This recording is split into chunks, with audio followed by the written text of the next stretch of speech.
ਸਤਨਾਮ ਸ੍ਰੀ ਵਾਹਿਗੁਰੂ ਸਾਹਿਬ ਜੀ। ਇੱਕ ਓੰਕਾਰ ਸਤਨਾਮ ਕਰਤਾ ਪੁਰਖ ਨਿਰਭਉ ਨਿਰਵੈਰ ਅਕਾਲ ਮੂਰਤ ਅਜੂਨੀ ਸੈਭੰ ਗੁਰ ਪ੍ਰਸਾਦ। ਜਪ ਆਦਿ ਸਚ ਜੁਗਾਦ ਸਚ ਹੈ ਭੀ ਸਚ ਨਾਨਕ ਹੋਸੀ ਭੀ ਸਚ। ਅਥ ਨਵਦਾ ਭਗਤੀ। 9 ਪ੍ਰਕਾਰ ਦੀ ਭਗਤੀ ਗੁਣੀ ਜਨਾਂ ਨੇ ਮੰਨਿਆ ਹੈ।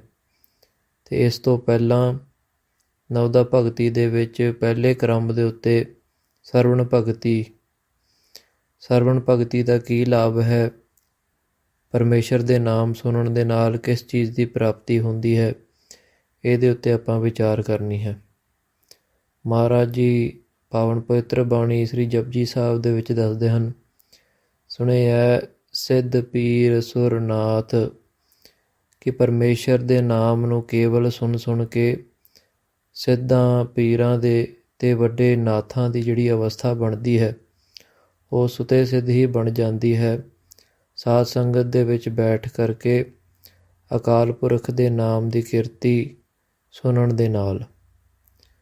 ਤੇ ਸ਼ਾਸਤਰ ਕਹਿੰਦੇ ਹਨ, ਸ਼ਰੁਤਵਾ ਧਰਮੰ ਜਾਨਾਤ ਸ਼ਰੁਤਵਾ ਤਯਜਤ ਦੁਰਮਤੰ।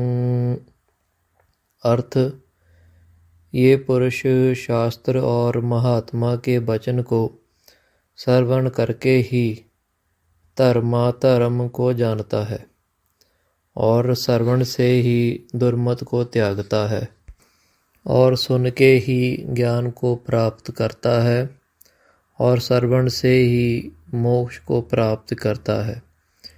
इसमें दृष्टांत, जैसे एक ग्राम में एक बनिए का पुत्र दुकान का काम किया करता था।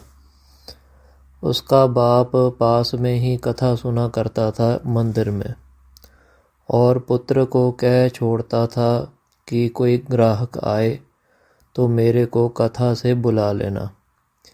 एक दिन एक बड़ा ग्राहक आया और लड़के से कहा, तुम्हारा पिता कहाँ है?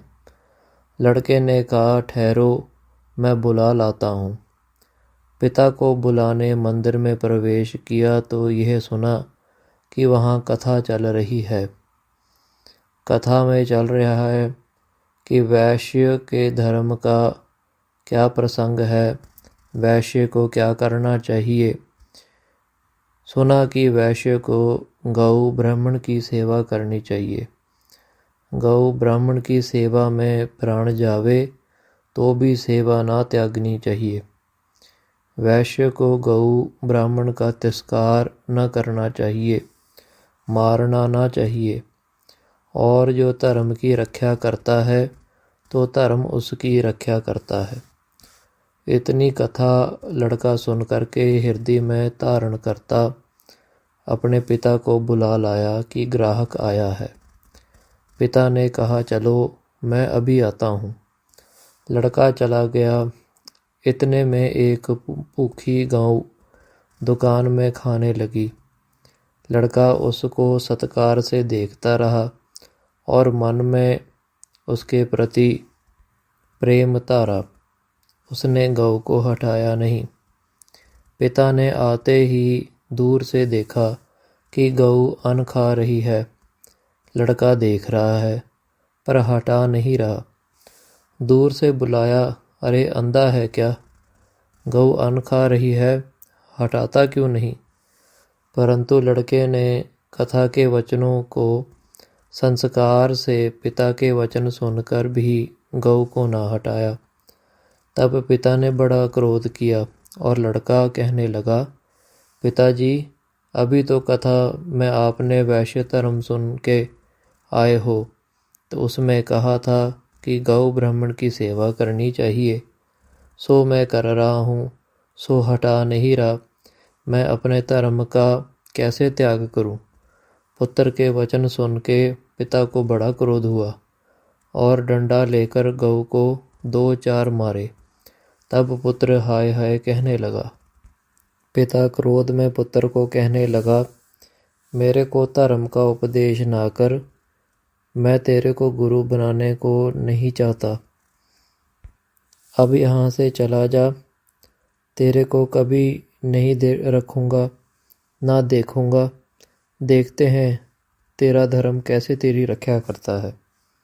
तब पुत्र धर्म को मुख रख करके पिता को त्याग कर देशांतर को चला जाता है। रास्ते में गया तो एक सर्प ने एक मेंढक को मुंह में पकड़ा हुआ था। मेंढक चिल्ला रहा था। इसको दया आई और कहने लगा, दूसरे की जान बचानी धर्म का काम है। तब लड़के ने सर्प के मुंह से डड्डू को निकालकर छुड़ा दिया। तब इच्छाधारी सर्प ने कहा, डड्डू मेरा आहार था, मैं 3 दिन का भूखा था, मैं मांसाहारी हूँ, तू अपना मांस मुझको दे, नहीं तो श्राप देता हूँ। तब लड़के ने धर्म की रक्षा अर्थ तथा सर्प को प्रसन्न करने वास्ते अपने पट का मांस काट कर सर्प को दिया।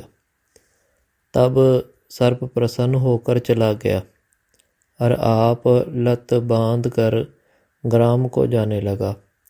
रास्ते में एक वृद्ध माई सिर पर पोट रख कर जा रही थी। उसको वृद्ध देख कर लड़के को दया आई। उस माई से कहा, यह पोट मेरे को दे दो, मैं ले चलूं तो वृद्ध है। माई ने कहा, तू मेरा धर्म पुत्र बनेगा तो दे सकती हूँ, ना तो नहीं दूंगी। आखिर माई का धर्म पुत्र बना और पोट लेकर माई को साथ ले धीरे धीरे जाने लगा। माई थक गई। इतने में एक आदमी घोड़ा लेकर आ रहा था। माई ने धर्म पुत्र से कहा, इससे घोड़ा खरीद ले, मैं पैसे देती हूँ। आखिर घोड़ा खरीद कर दोनों चढ़ गए और चले गए। रास्ते में आ रहे थे, देखा कि एक गरीब भूखा बालक रास्ते में है। उसने माई को माता माता करके बुलाया। माई ने धर्म पुत्र को कहा, इसको तू अपना धर्म भाई समझ कर घोड़े पे चढ़ा ले। घोड़े ते चढ़कर तीनों एक राजा की राजधानी में पहुँचे। माता ने अपनी पोट से डब्बा निकाला और 2 लाल दिए। राजा पासों धन ले आओ। दोनों लड़के लाल लेकर राजा पास गए और अपने को सौदागर पुत्र बनाकर लाल बेचे और बहुत धन लेकर माता पास आए और सुंदर आलीशान मकान लेकर रहने लगे। हीरे जवाहरात का व्यापार करने लगे। माता ने घर पर नौकर बहुत रख दिए और अपने बेटों से कहा कि तुम शिकार खेला करो, राजा से मुलाकात रखो। आखिर शिकार खेला करे, राजा से मुलाकात करी, राजा को प्यारे लगने लगे। राजा पास एक मुंदरी यानी छाप सी, जिसके प्रभाव से स्वर्ग से 4 परियां आती थी और खटिया उठाकर जहाँ राजा चाहता था फिरा आती थी। फिर राजा एक दिन दोनों लड़कों के साथ नदी में स्नान करने लगा तो छाप पानी में गिर गई। राजा को बड़ा शौक हुआ और कहा, कोई मुंदरी निकाल देवे, मैं उसको अपनी कन्या दूंगा। तब छोटे बाल ने कहा, अगर मेरे भाई को तुम अपनी कन्या दो तो मैं निकाल देता हूँ। राजा ने मंजूर किया। तब वो चुबियाँ लगाकर मुंदरी बाहर ले आया।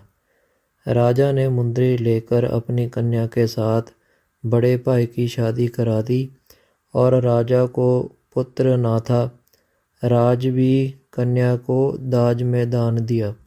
अब वो बनिए का पुत्र समझदारी से राज साज करने लगा और चित्त धर्म में रखता रहा। 6 महीने बाद वृद्ध माता ने कहा, हमारे को अब घर में छोड़ आओ। तब उसी पहले घोड़े पर तीनों शरीर रात रात में चल पड़े। सवेरे होते पहले घोड़े ने छुट्टी मांगी और कहा, मेरे को पहचानते हो? उसने कहा, नहीं। उस घोड़े ने कहा, मैं वो सर्प हूँ जिसको आपने पट का मांस दिया था। छोटे भाई ने कहा, मैं डड्डू हूँ, आपने मुझको सर्प से छुड़ाकर जान बचाई थी। मैं आपके वास्ते नदी में डड्डू बनकर छाप निकाल लिया और राजकन्या से तुम्हारी शादी कराई। और बूढ़ी माई ने कहा, मैं वो गऊ हूँ जो आपकी दुकान ते अन्न खाया था, जिसको आपने नहीं हटाया था।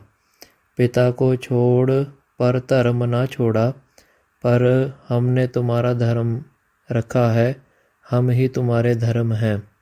इस वास्ते धर्म ही तुम्हारी रक्षा करने आई है। अब हम तुमको राज दिलाकर हम जाते हैं।